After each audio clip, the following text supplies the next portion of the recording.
What's going on, everybody?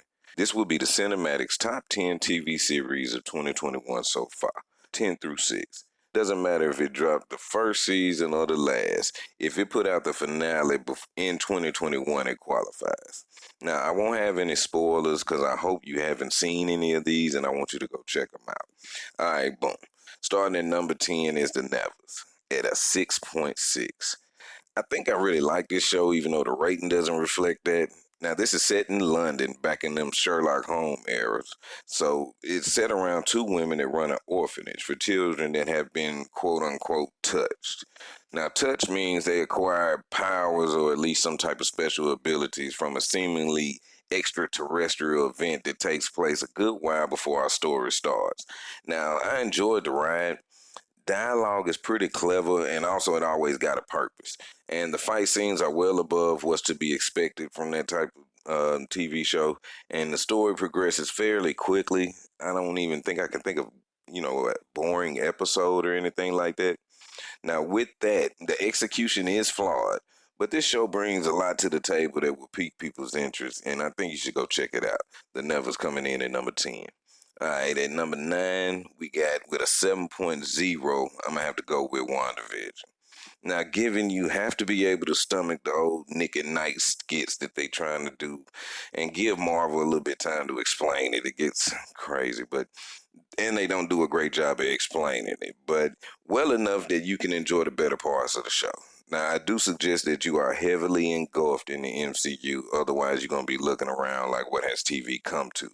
But knowing what Marvel is trying to do with its storyline, I'm hoping WandaVision will turn out to mean more later than it does now. You know what I mean? But only time will tell that. I'm scared as hell after Black Widow. Both fingers crossed. So, okay. Coming in at number 8 is the cartoon Invincible, a 7.2.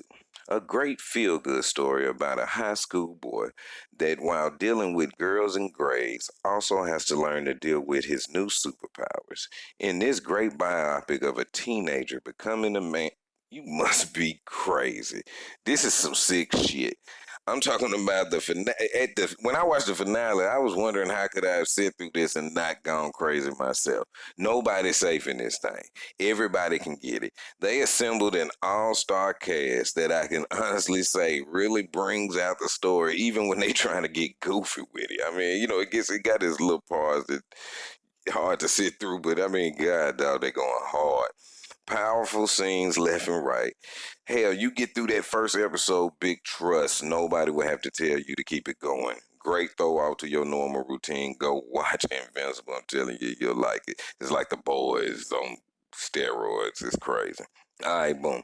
Coming in at number 7, we got another Marvel show with Falcon and the Winter Soldier, and that's at a 7.2. All right, I must say I thought this would rate higher, but with any complaints I could come with, I guess I could say I got what I was looking for. I mean, Winter Soldier's character arc is almost complete, and Falcon steps out into the forefront finally to be something, I guess. Now, I've said Black Widow got me suffering from PTSD with this Marvel stuff, so go check that review if you want to know what happened there.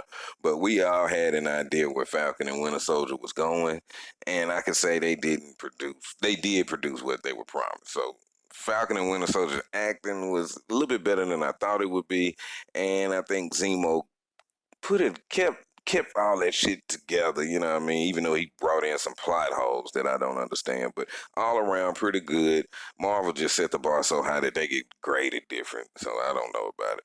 All right, to finish out our top 10 through 6, best TV series of 2021 so far. Number 6 is Sweet Tooth, coming in at a 7.6. Yeah, I know I can see your face from here.